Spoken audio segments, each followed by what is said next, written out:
Good day, Deep in Word family. Welcome to day 131 of our Bible study review. Today we're going through chapters 52 through 54 of the book of Isaiah. And y'all, it is jam-packed. Get your tissues ready because you might be crying. All right. Chapter 52 opens up talking about Zion, New Jerusalem, right? That is the reward, the inheritance for those who are faithful to the commands of the Father and keep the testimony of Yeshua. So what I'm going to do is just read through the entire chapter, and I'm going to stop where there are other points of scripture that connect. So let's start from verse 1. It says, "Awake, awake, put on your strength, O Zion, put on your beautiful garments." The beautiful garments of Zion is us, y'all.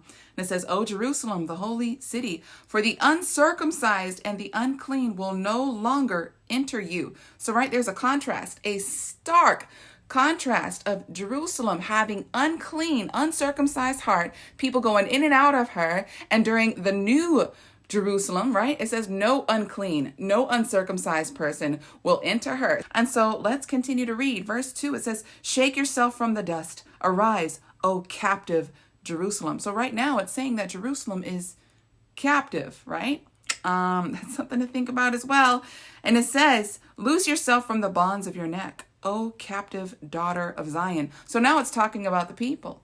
Now it's talking about the people of Zion, right? Which we know, we have read that it's a mountain, but we've also read that it is New Jerusalem. All right. So let's keep reading. It says, "For thus says Yahuwah, you were sold for nothing and you shall be redeemed without money." So now we see that there is this double reference, right? Because the city is sold, right? Because the people sold themselves to sin, right? And so now the city is empty. It lays waste because her people have left her, because her people have gone astray from righteousness. So if we, the children of promise, right, the promise of the New Jerusalem, if we are the dressing, right, if we are the clothing of Zion, New Jerusalem, it says that once we were sold, right, but we would be bought back without money. Y'all, this is talking about the blood of our precious Messiah. And we will see that the next chapter, it's going to segue into the suffering servant, into the one who brings us back to Zion. I absolutely love this, y'all. Every single year that I read the Bible, I see something new. I see something more glorious. I love Isaiah. I love Isaiah. This is probably the most beautiful prophetic book. Let's keep reading to show that there's this double reference of the people and the city, how they are one, right? And so it says, "Thus says Yahuwah Elohim, my people went down at first into Egypt to sojourn there. Then the Assyrian oppressed them without cause. Now therefore, what do I have here, says Yahuwah, seeing that my people have been taken away for nothing." Taken away in vain, right? Because of their vain pursuits of worldliness, right? Not spiritual things, but worldly things. "Those who rule over them make them well, says Yahuwah. My name is continually blasphemed all day long." And some people don't realize what this means. Now, the Heavenly Father brought this to my attention about 1.5 years ago, and it takes a while to get certain things out of your mouth because you have said it since you were, growing up as a child. But I want to take you to Hosea chapter 2, verse 16, and just have a revelation, y'all. And this is going to be something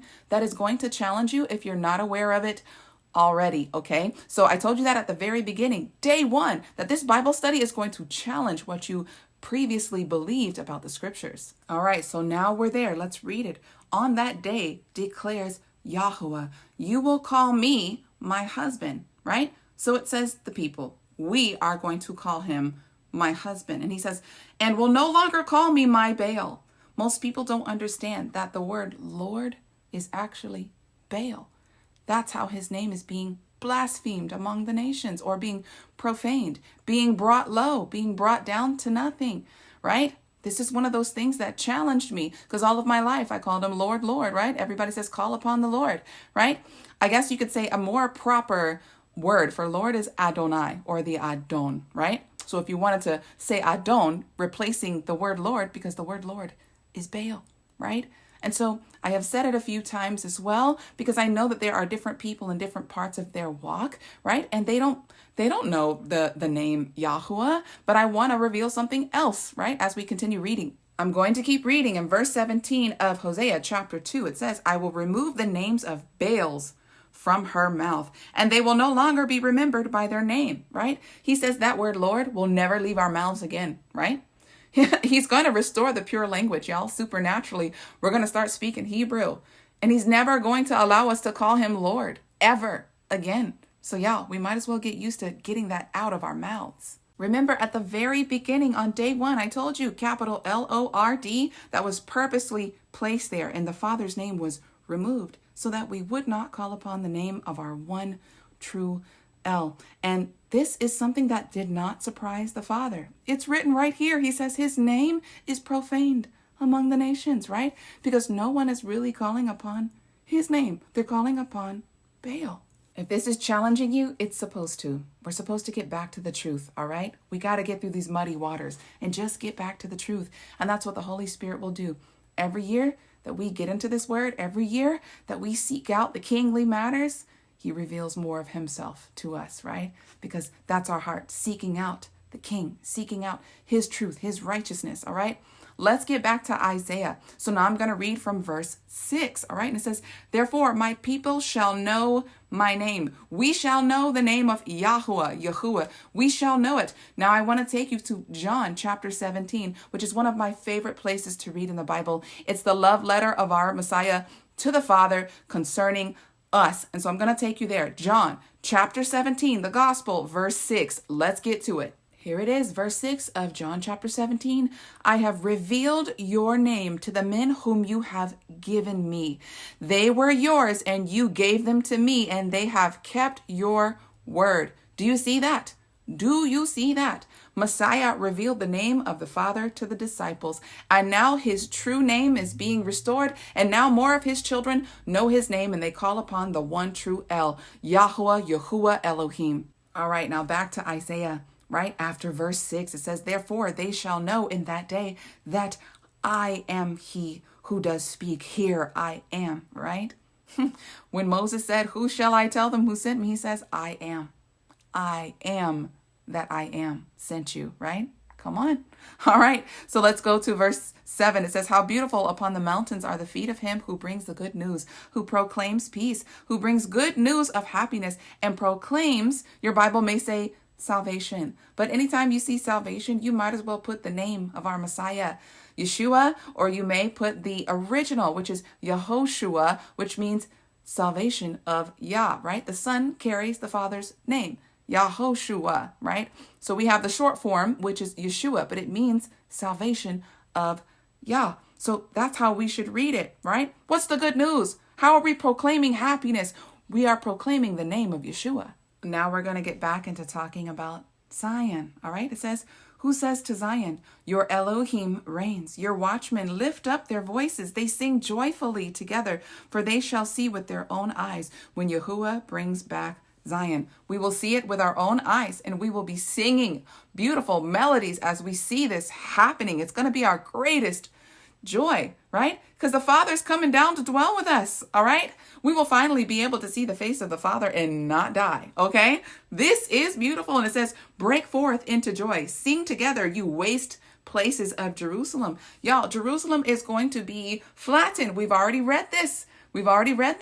That the mountains will be brought low, right? And the valleys, the plains, the whole structure of Jerusalem is going to change. Why? To make room for new Jerusalem coming down. Let's keep reading. For Yahuwah has comforted his people, and he has redeemed Jerusalem. He bought it back. Why? Because he bought the people back, and the people are now righteous.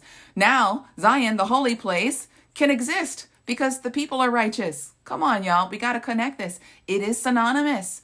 Zion, the righteous city, is filled with righteous people. All right. Verse 10, Yahuwah has bared his holy arm in the eyes of all of the nations, and all of the ends of the earth shall see Yeshua of our Elohim. Who is his arm? Who is his right hand? That's Messiah. That's who he is, right? So all the world will see Yeshua. All the world will see the salvation of the Father, who is the Son. All right. It says right here, verse 11, depart, go out from there. Touch no unclean thing. Go out of the midst of her. Be clean. You who bear the vessels of Yahuwah. This is talking about departing from Babylon, departing from the world's system, departing from relying on the world system, because the world system is ran by Satan.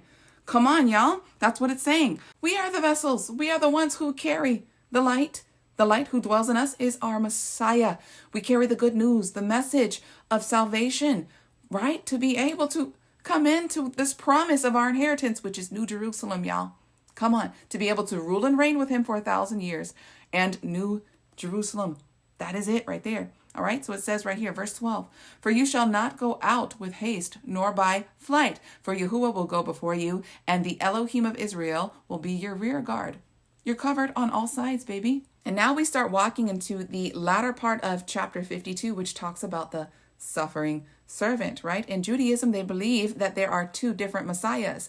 Messiah, son of Joseph, right? The suffering servant, and then Messiah, son of David. What they don't know is they are the same person. It's the same person. The suffering servant, Mashiach ben Yosef, is Messiah, and Mashiach ben David is Messiah. Same person. So let's start reading. It says, see, my servant shall deal prudently. He shall be exalted and extolled and be very high. Oh, you better believe it. If they don't call upon his name, if they don't follow the king during the millennial reign, they are crushed. He's not playing games, all right? Just as many were astonished at you, his visage was so marred, more than any man, and his form more than the sons of men. Y'all, before they placed him on the cross, they completely marred his image to the point where he was not recognizable. He was tortured beyond measure, tortured to the point where his face beforehand, no one could recognize who he was. He was spit upon, punched, right? The crown of thorns was placed on his head. His beard was plucked out. People spit on him, punched him, and said, prophesy who punched you, right? Since you're the king of the Jews, why don't you save yourself, right? He was mocked. He was treated as if he was a criminal, right? And so I want to, eventually start to segue into chapter 53, which is the main chapter, which most within Judaism, whether it be Orthodox or Hasidic, they call this the forbidden chapter. There's no such thing of the word of the Father being a forbidden thing that you can't read. That is the sin of the Pharisees and the Sadducees, right? The leaven of those who still want power. They don't want people to come to their salvation. That is the leaven that our Messiah warned his people about. He says, beware of the leaven of the Pharisees and the Sadducees. Why? Because they created more gates, more barriers. They made it more difficult for people to enter into the kingdom, to see the kingdom, right? They thought that they were the gatekeepers of the kingdom. And Messiah's like, no, I am the gatekeeper of the kingdom. It is through me which you can have communication with the Father. So the sin of the Pharisees and the Sadducees is adding on top of the Torah. And the sin of churchianity is taking away from the truth of the word, right? That's the sin. He says, do not add, which is what the Pharisees did, and do not take away, which is what most churches are doing. Churchianity is taking away from the truth. Beware of both. At the end of the chapter, it says that he will sprinkle the nations. How is he sprinkling the nations? With his blood. With his blood, right? He could wash us clean if we come to him. He's the high priest. That's what the high priest does. He covers the people. He makes intercession for his people. And he says the kings, right? The mouths of the kings will be shut when they see him. They will shut. They had any pride before, they're just going to shut their mouth because they're going to know the truth. When they see him cracking the sky, right? When he comes to rule and reign, shut that mouth. And now we segue into chapter 53, which is what most gatekeep, so that those who are seeking who the Messiah is won't find him. That's the work of Satan working through people. It really truly is. All right, but let's read, because there's no such thing as a forbidden chapter of the word of Yahuwah Elohim. All right, who has believed our report, right? Who is the report about? It's about the king. Come on. And to whom has the arm of Yahuwah been revealed? The arm of Yahuwah, the right hand of the Father, is the Son. It's our Messiah. For he grew up before him as a tender plant, as a root out of dry ground. He has no form or majesty that we should look upon him, nor appearance that we should desire him, right? So he's not pictured as this beautiful man that we would desire of the flesh, right? How a woman would desire a man. He says that's not how he appears to us. Verse 3, he was despised and rejected of men, a man of sorrows, acquainted with grief, and we hid, as it were, our faces from him. And he was despised, and we did not esteem him. Surely he has bore our griefs and carried our sorrows. Yet we esteemed him stricken, smitten of Elohim, and afflicted. But he was pierced for our transgressions, and he was crushed for our iniquities, right? So most people don't understand the beautiful prophetic word of him being pierced, because that's not the method of how the Hebrews would bring someone to death, right? By the death penalty. They accused him of being a blasphemer because he said he was equal with the Father. He says, the Father and I, we are one. We are echad, right? And so their method is to stone. But this should have shown the Pharisees and the Sadducees, when they saw him on the cross, when they saw him pierced, that, oh my gosh, this is the one. Because this is the way that the Romans executed their prisoners, right? Their criminals. That's their method. And so they didn't see. They were so blind with, this drunkenness of power, this wanting and this needing for power, that they didn't even see the truth of these scriptures, right? But many do see the truth of these scriptures, yet they still deny it. And then they make this a hidden and a forbidden chapter, because if those who were unbelieving read this chapter, they would know exactly who this is talking about, because this is not how the Hebrews would put a man to death. This is how the Romans put a man to death. Let's keep reading. The chastisement of our peace was upon him, and by his stripes we are healed. All of us like sheep have gone astray. Each of us have turned his own way, but Yahuwah has laid on him the iniquity of us all. He paid the sin debt so that we would not have to. One sin would mean you would have to pay for it for all of eternity. Why? Because Yahuwah is eternal, all right? You can't pay him for something, in the finite when he is eternal. That is why Messiah had to come down and do what he did. And he did not have to do it. He could have just said, you know what, when he was in the Garden of Gethsemane and he was, crying blood, he could have walked away. He could have been like, this is too much for me. And we would have been hopeless. Verse 7, he was oppressed and he was afflicted, yet he opened not his mouth. He was brought as a lamb to the slaughter, and as a sheep before its shearers is silent. This should let you know. This is the language. This is the Passover lamb. Pesach, all right? Easter bunnies, right? Fertility goddess. That has nothing to do with our Messiah, all right? The true biblical feast is Passover or Pesach, all right? And he was brought before, right, a council, and he was unlawfully accused, right? Lies.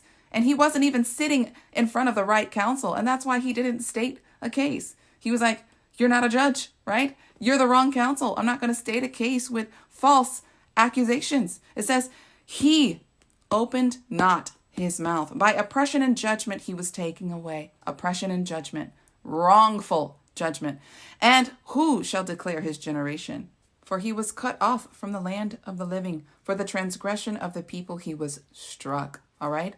This is the language of a high priest. A high priest goes and he makes intercession for the people. And then when Yahuwah accepts the sacrifice, then his presence comes down and everyone rejoices. This is something that ancient Israel had to do every single year. But our high priest, Melchizedek, did it once for all. All right? And he says, his grave was assigned with the wicked, yet with the rich in his death. Joseph, a rich man, he made sure that his tomb, his own tomb for burial, was given for the body of our Messiah. Because he had done no violence, nor was any deceit in his mouth, yet it pleased Yahuwah to bruise him. He has put him to grief. If he made himself as an offering for sin, he shall see his offspring. That's us, y'all. That is us. Some who have died before him, believing on him, they will be raised in the moment, in the twinkling of an eye. Our Messiah is called the first fruits of the resurrection from the dead. We are called the latter first fruits. So some will still be alive. We will be changed in the moment, in the twinkling of an eye. But others who died before us, they will raise before us. Let's keep reading. And the good pleasure of Yahuwah shall prosper in his hand. He shall see the anguish of his soul and be satisfied. Why? Because that means the purchasing of us, right? Purchasing us back from the curse. It says, by his knowledge, my righteous servant shall justify the many, right? Bring us back into right standing with the Father, for he shall bear their iniquities. He is the one who carries us, right? We read that a couple chapters ago. Our Elohim carries us. We don't carry gods, right?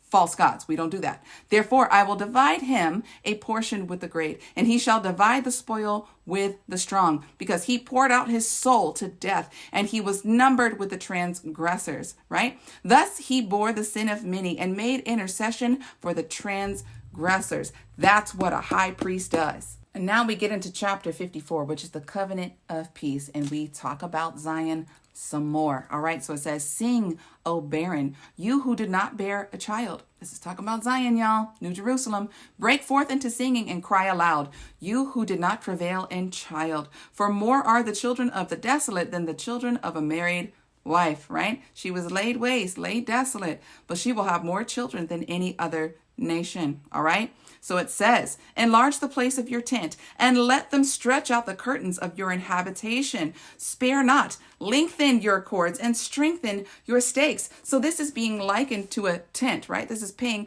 homage back to the time when ancient Israel was dwelling in the wilderness and they dwelt in tents, right? And we know that the presence of Yahuwah tabernacled among them. Well, although New Jerusalem is a building, he's telling her, stretch your borders. This isn't going to be enough. You have to keep stretching yourself. Verse 3, for you shall spread out to the right and to the left, and your descendants shall inherit the nations. Some Bibles will say Gentiles, right? That's what the blood of Messiah has done. He has purchased the other nations and brought them into the nation of Israel, all right? And make the desolate cities to be inhabited. Do not fear, for you shall not be ashamed, nor be humiliated. He's talking to Zion. He's talking about the New Jerusalem. For you shall not be put to shame, for you shall forget the shame of your youth, and shall not remember the reproach of your widowhood anymore. For your maker is your husband. Yahuwah Sabaoth is his name, and your Redeemer is the Holy One of Israel. Again, we know there's a double reference because New Jerusalem is called the bride for her husband, but we are also called the bride for Messiah. He comes to marry the city. The city is nothing without the people. The city was laid waste and desolate because people did not chase after her righteousness. Therefore, she lost her children. But now she has gained children of the promise. Children of the promise who came through the king, who came through the kingly line of Judah by the way of his blood. This is who we are, all right? Double reference here. And if you want to go back to know where the double reference of us being likened as a bride as well, it is 2 Corinthians chapter 11, verse 2. Read it again if you need to. Verse 6, for Yahuwah has called you as a woman, as a woman. Zion, New Jerusalem, is likened to a woman. And he says, grieved in spirit, and a wife of youth, when you were refused, says your Elohim. She was refused children because the children were ratchet, okay? They had to go. They were ratchet. So she was refused children. She was laid waste, laid desolate, right? We will see in the book of Ezekiel, right, later on when we get to it, that his spirit, the presence of our Yahuwah Elohim, left the temple. Why? Because they were sacrificing unto him and sacrificing unto demons. You can't do that. You will love one and hate the other, or you will love one and despise the other. You can't have it both ways. You have to be sold out. Throughout the chapter, he says, look, I hid my face from you for a little while, but I am the one who's going to come and redeem you. I'm going to buy you back. I'm going to bring your children back to you, the children of the promise. All right. And it says, but my kindness shall not depart from you. This is in the middle of verse 10. Nor shall my covenant of peace be removed, says Yahuwah, who has mercy on you. O afflicted one, tossed with tempest and not comforted, I will lay your stones with emeralds and lay your foundations with sapphires. I will make your windows of rubies and your gates of crystal and your borders of precious stones. Now, I want to recommend that you read Revelation chapter 21, verses 19 through 21, and I'm going to tag a beautiful video about the stones which construct the New Jerusalem. You will cry. You will cry. If you haven't seen it already, get those tissues out because you're going to cry. Verse 13, and your sons shall be taught of Yahuwah, and great shall be the peace of your sons.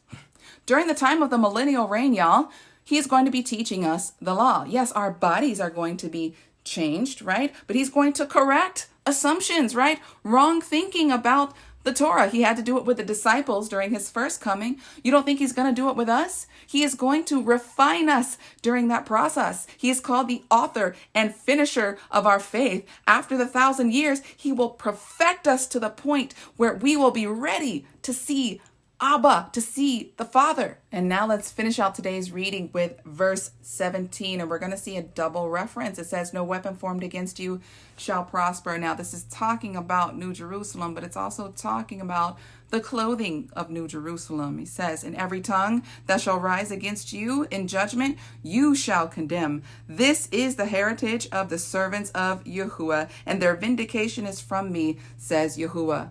And the last connector that I want to give you is Revelation chapter 13, verse 6. And this is talking about the anti-Messiah or anti-Christ. It says, he opened his mouth to speak blasphemies against Elohim, to blaspheme his name and his tabernacle and those who dwell in heaven. So he's speaking against New Jerusalem and speaking against those who dwell inside of her, right? And so he says, those who raise up their tongues against you in judgment, we will judge them, right? We will bring them down low with our words, right? So anyways, that's just something to think about. Deep in Word family, that's all that I have for you today. Until tomorrow, Yah bless.